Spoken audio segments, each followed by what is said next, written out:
right across the Cape where a number of different nonprofits come together to have a large impact in their community. Today, we're breaking down the second summer cycle event on Cape Cod.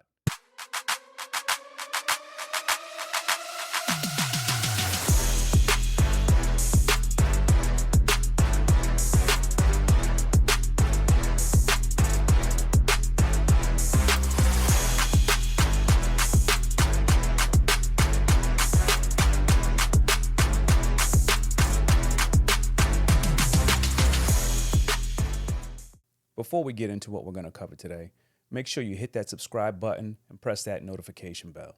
If you're listening on the go, be sure to follow Spoken Soul on Apple Podcasts, Spotify, or your platform of choice for audio podcasts. As always, thank you.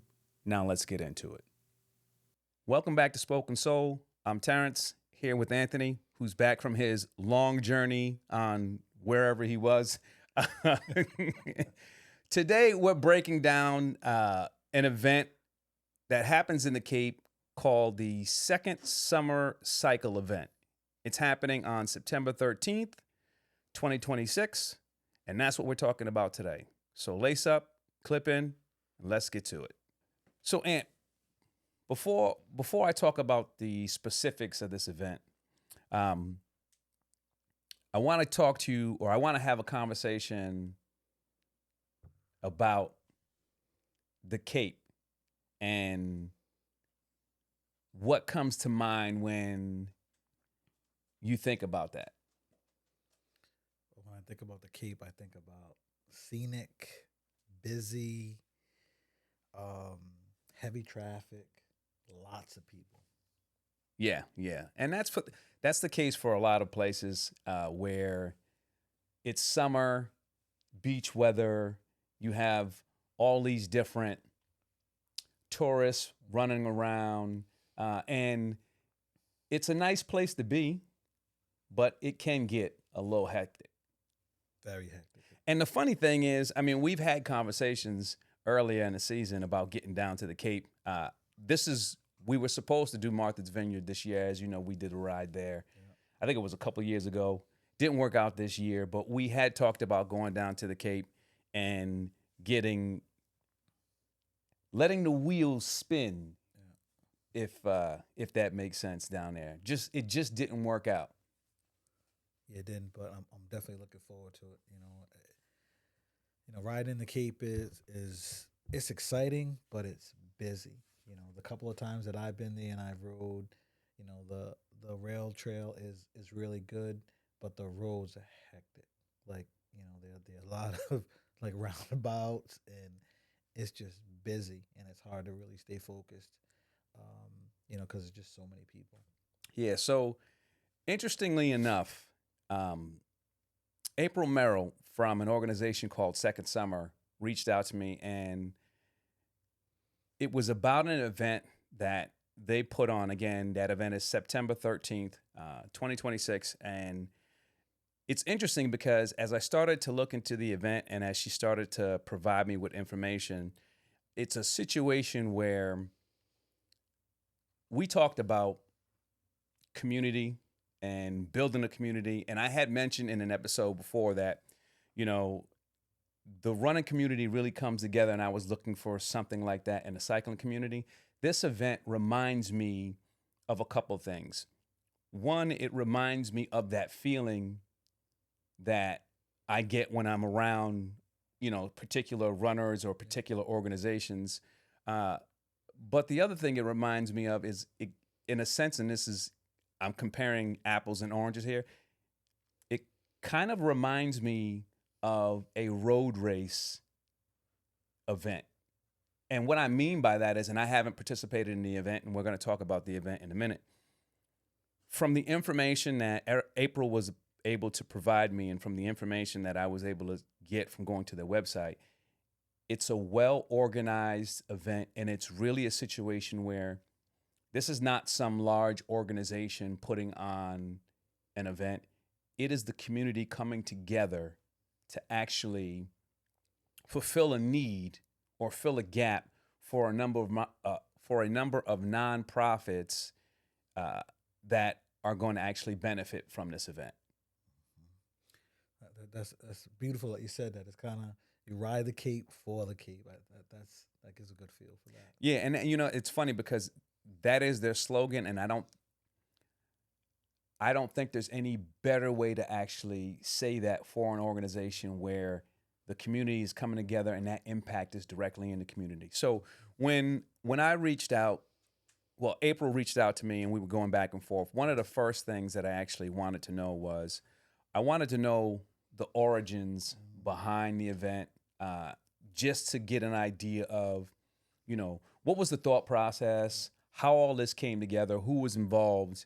And interestingly enough, there was a ride called the Last Gasp, uh, and and the interesting part about that is the name. Apparently the name comes from a hill that was near the end of the ride where you had to put a lot of effort in just to actually finish, and hence the name, the Last Gasp. But I think that ride ran until COVID hit, and COVID had an impact on a number of different things. But I think that after COVID, there was this void, Yeah. right? And I think that the community felt that the benefits of that previous ride, because that ride was a ride that raised money for a number of nonprofits on the Cape. The benefits of that previous ride, or the needs, were still there. And so Second Summer, along with the Chamber of Commerce and a couple of other nonprofits, came together and they decided to create this event. And they were very strategic about not just the event, but when they were going to actually do the event. And the strategy came in based off, the traffic, the tourism. There's a lot of money that's generated during the summer months from tourism, whether it be on the Cape, Block Island, Martha's Vineyard. So there's a lot of revenue that's generated there. But typically what happens is, when September comes around, you have kids going back to school, that traffic dies down. However, you still get the great weather. So now you have the opportunity to ride those, whether it be the trails or the roads, and not be so concerned with all the traffic and all that extra stuff that comes around. And the beauty part about it is, again, you still got the opportunity to hit those shops. Yeah, I think doing some research, or the research that we did, was based on the lore. Speak up, man. The lore, which was that brutal last hill, and as T says, the hills pay the bills. Hills pay the bills. That I'd love to see what that hill looks like. Well, I mean, listen, you got the opportunity. They come together, they organize this event, and then in 2023, when the first event was supposed to actually happen, weather caused them to actually cancel it. But here's the beauty part about this. That year, they raised nearly $250,000. And that $250,000 still went to those nonprofits, those local charities. They still benefited from all that money was raised. And I think that's phenomenal. Oh, it definitely is. Yeah. So again, we talk about community, but to see or to hear the effect that, not even the effect, the impact that those dollars can actually have in that community, and the fact that all that money that was raised still went to those nonprofits, I think that's phenomenal. Oh, definitely. And I think for a lot of organizations that raise money too, sometimes the money doesn't necessarily stay within that community, or go to where it's supposed to go. So to see that they were able to raise $250,000, and it went directly to those charities, and it had 100% impact. That's something that doesn't always happen. So not only were they able to state, this is our mission and this is what we're going to do, but they actually went through with what their mission was, as well. So I think that's very admirable. Yeah, and that's why that slogan rings so true Ride the Cape for the For Cape. the Cape. Again, 100% of that goes directly into the actual local community. And, I'll make sure that we include links to Second Summer Cycle on their website. You'll be able to see all the charities that are actually benefiting from this upcoming ride and all the actual rides. So we'll make sure we put that down in the description below. So one of the questions that I asked April was to just give me a sense of, the rides and the logistics. And this event really has something for everyone. Yeah, and I again, some of the research that we did, I believe that that's great because I think a lot of times, not just in running, but in cycling and in all those different events, sometimes it can be a little non-exclusive, non-inclusive. Yeah. You have, you have things that that are just unattainable.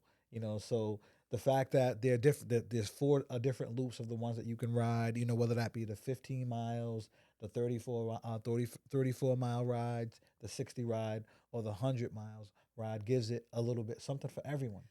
So people of all levels can come in and participate and feel like they're part of the community, and it doesn't leave anyone out. So I think the inclusiveness of it, I love that. I think we should do more of that.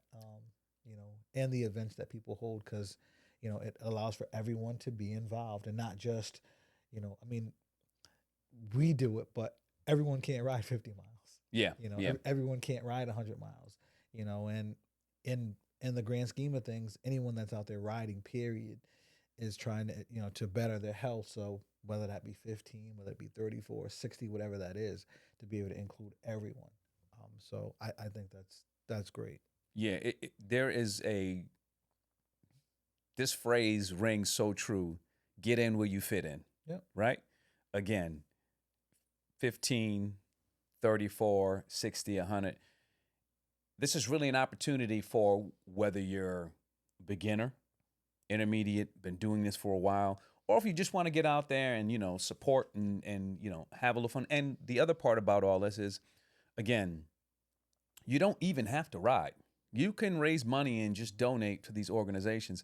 And we had this conversation before, and I'm so glad that April reached out, because it's one thing to talk about these things. And again, I was just saying how, this summer has been so hectic, and there's still some logistics that have to work out. I would like to, at a minimum, volunteer, but again, Sandy's having surgery on the 11th, 2 days before.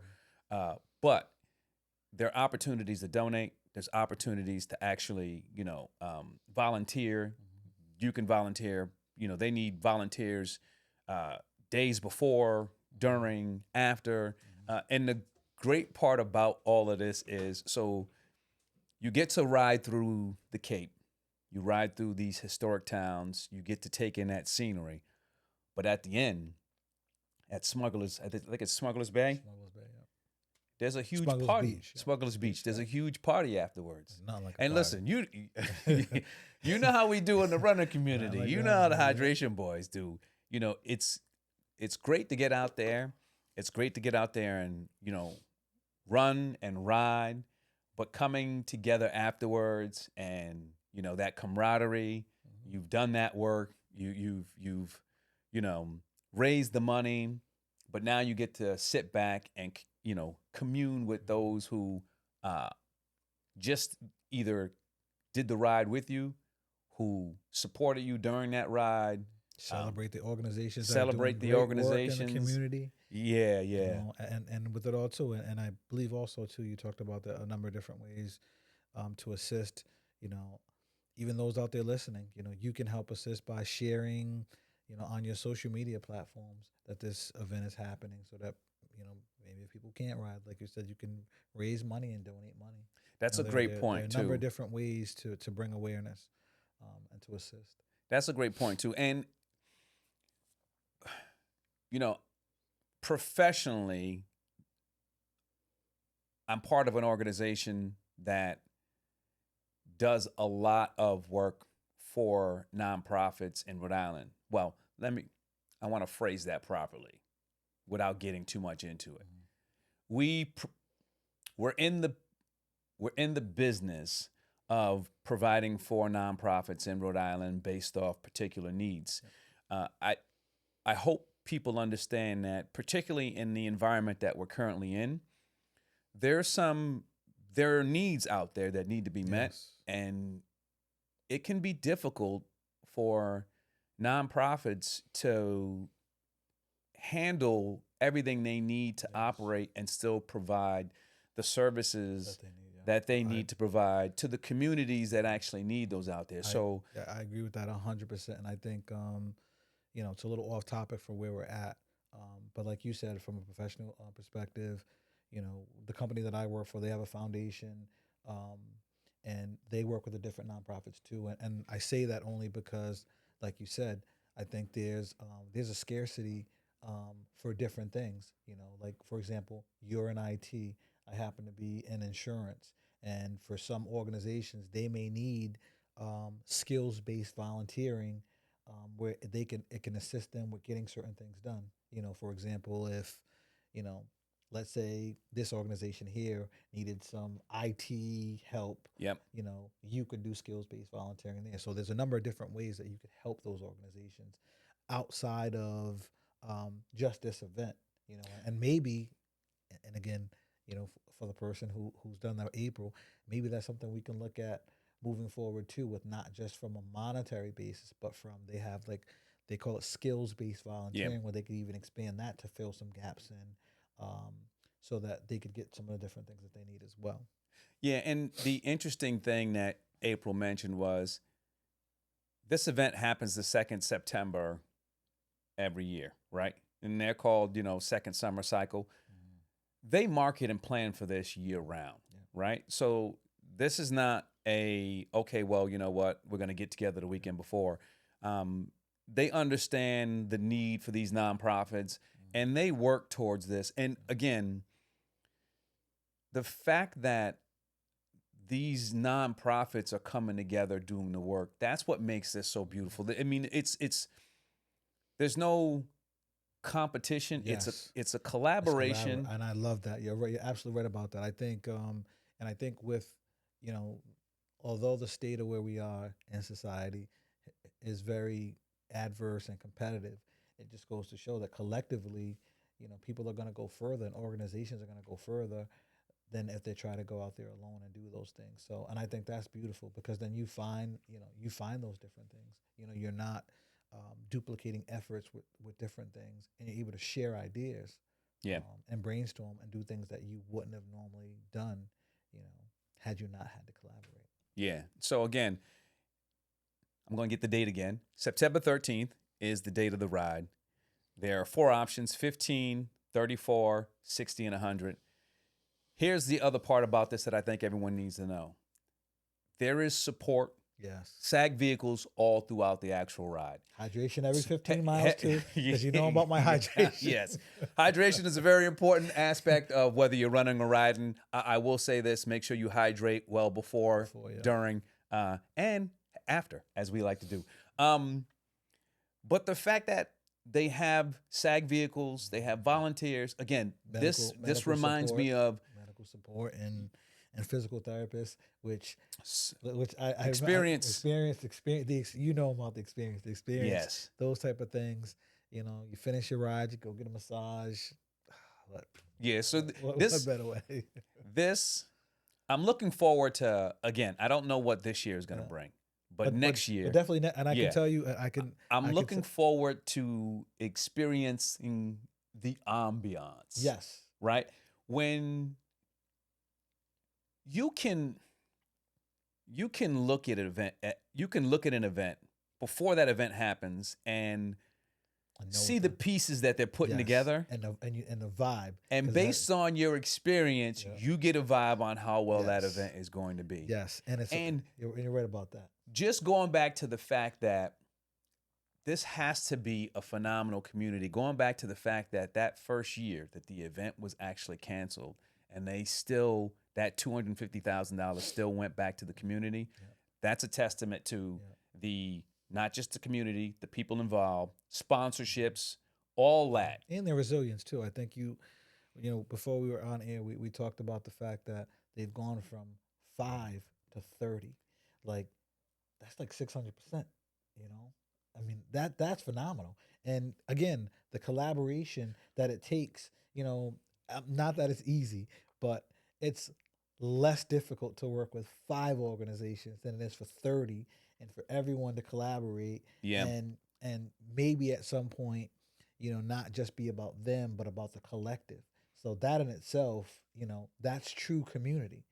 Looking out for the greater good of everyone than just my organization. So I'm excited um, for what we're gonna do next year and how we can, insert ourselves and be a part of that, a part of that community, and bring our piece from a Rhode Island perspective and our spoken soul. Yeah.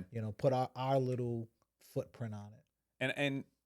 And I'd like to congratulate that whole community on pulling this off. And by that, the reason why I say that is because, again, you mentioned it. The original ride, there were a smaller number of nonprofit charities or nonprofit organizations that money raised was going to. They have increased that, by an immense amount, right? And that was a challenge in and of itself, but they came together and actually pulling that off, right? And I think the thing that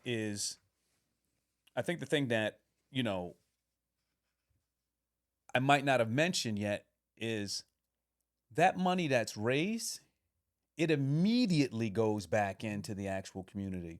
So this is not a situation where, okay, well, we're going to raise money for this event. All that money has to go into a organization, and then after all the money is raised and all the money is tabulated, it's trickled down. This money has an immediate impact in the community. As that money comes in, it's dispersed to those nonprofits, which I have not seen that model before. Not to say that it doesn't exist. I haven't either. But this is the first time that I heard about that. And I think that from the perspective of when you're in an environment and,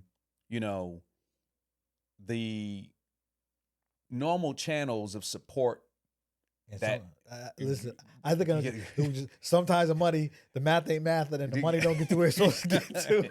Sometimes, listen, that is a great way to put it. Sometimes the math ain't mathing, right? But this is a situation where the math maths and the money goes to wherever it goes. So, if there's 1,100 raised, 1,100 goes back out directly to those organizations, and that I believe also gives credibility to the organization, and it makes people want to give because that it's having 100% impact right away, and it's not delayed, which I love that. And I love the fact too that for the people or for the fundraising efforts, it's not that much. It's $250. Yeah. And now we need to clarify, is that per team or per person? I believe that is per person. Okay. Yep. Which is still very doable. Oh yeah. I mean, I figure, and I maybe like as we move forward for next year, we can figure out how that works. Like from a team perspective, like if there's a set number, like because I know some of the organizations, and maybe that's something we can collaborate with them with that. Because I know with a couple of the other charities, sometimes they'll do like a $250 per person, but then they'll do a number for an actual team. A number for an actual team. And then they're like levels to that, which I think, but again, something that we can definitely do. But even with $250, I mean, how, and you have. So here's the thing. Again, I think the beauty part about this is a grassroots movement, yes, right? And you have experience with this because you've done a number of charity rides or runs, not rides. One charity run, but it was more than 1 year. Yes. Yeah. So, yes. Charity ride. We have not. Oh, we did do. Actually, we did. We did. We did. You know we what? did. I stand corrected. Here's what happens. What happens is we were talking about this earlier. You get old, you start forgetting things. Yeah. This is why you got to make sure you have the. Have the cliff notes. This is why you got to make sure you have the cliff notes. And here's the thing. If you notice, I'm looking at these notes because I did not want to miss anything on this. Right. Yes. We need to. all of this is an evolution, and I like to get to a point where we can have the individuals who represent these organizations come in and tell their story so nothing gets missed. And I wanted to make sure that, as you know, April and I went back and forth, I wanted to make sure I was going to be able to capture all the necessary details to do it justice. As we talked about the actual event, I'd like to be able to do Cape Cod more justice. But I think everyone who is familiar with Cape Cod understands Cape Cod is a beautiful place. Oh, it's beautiful. It's again, I'm one of those people where I'm not so much for the crowds, right? I think the summer months, for me, as beautiful it is, whether it be Cape Cod, whether it be, and you know this, whether it be Cape Cod, Block Island, Martha's Vineyard, and I don't want to keep mentioning those other places because we're not talking about them today. Cape Cod. But for me, the draw is times like September, right? Times like even April, May, where you get to enjoy that scenery, the experience, the beauty, without having to worry about. Yes, and that's actually when I normally, it's like about mid-April-ish, like they call it the dead season, when there's no one there. But even then too, there's still a lot, the way that the traffic's set up is, but it's a beautiful environment too, and I think, most importantly, it's soothing.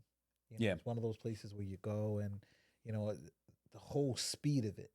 I mean, I'm a city guy, and I know you're actually out in the suburbs, but I'm a city guy, so there's a lot of hustle and bustle.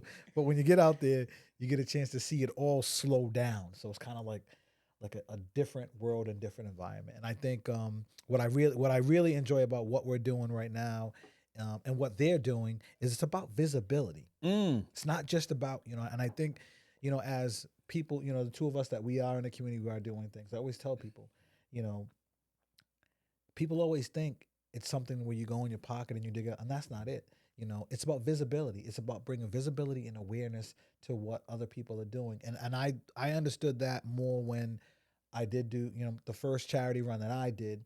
It was about bringing visibility to that organization and what they were trying to do. And it isn't always, I think sometimes people always think it's about a monetary donation, and it's not. It's about, helping to share that platform, helping to grow, what that organization or those organizations are doing. And not just, like you said, that they do that year round. So to celebrate them year round and to help them year round, and not just when it comes, 3 months before the ride that we come out and we promote it, but, and again, a lot of people have different platforms that they can do that, to spotlight some of those organizations. I believe We Can is one of those organizations. I believe Heroes in Transition is another one. Capabilities. Again, all those different organizations to be able to shed light on what they do. So that, again, not just from when we're doing that ride, but all year round, when, maybe the visibility can help with to give them volunteers at certain times of the years that they need help. Yeah. See, I'm glad you mentioned the visibility aspect of it, because April did mention it also. And I think it's important, the way that you termed everything that you just said. It's not always about dollars. Something like this is crucial for a lot of the smaller organizations, because from a budget perspective, it's very difficult to do something like this on your own. And again, this is why there is a special place for people and organizations to take up the mantle and support those in need. Yes. Right? Yes. Excuse me. Again, I'm fortunate to be a part of a organization that does a number of things for nonprofits here in Rhode Island. It affords me the opportunity to go to some of these events and meet some of these organizations. And each time that I get an opportunity to interact with people at these organizations, I'm blown away, because again, the selflessness it takes to not be caught up in your, excuse me, your own everyday, to take on the additional weight that comes with, you know, providing for different needs in the community. My hat goes off to those individuals, and whatever we can do to support those individuals, whether it be on the Cape, whether it be here in Rhode Island, wherever, I think that that's something that, you know, regardless of how small it is, we champion and we actually push to actually do. Again, second summer cycle event. It's happening on September 13th, 2026. Again, there are so many ways that you can actually be a part of this. You can ride it. You can donate. You can sponsor.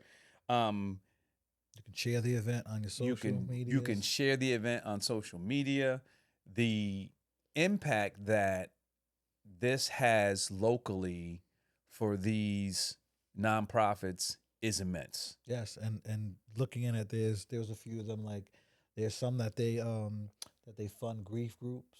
You know, there's a couple of organizations that are assisted pathways for injured veterans, which they don't receive any government funding. So there's a lot of these organizations that aren't receiving federal funding, that are just grassroots organizations where people are out there, you know, trying to help regular everyday people, or people that have contributed to not only society but specifically this country, you know, and you know, we should give back to them, you know, and be able to show them some empathy and sympathy, and help those causes.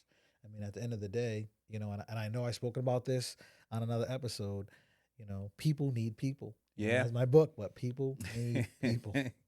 No, that's a great point. People do need people. And, you know, when we started this, we said we wanted to be the change we want to see. Yep. We said we wanted to build a community. Yep. We said that we wanted that community to be open and inclusive to everyone. This is where this starts.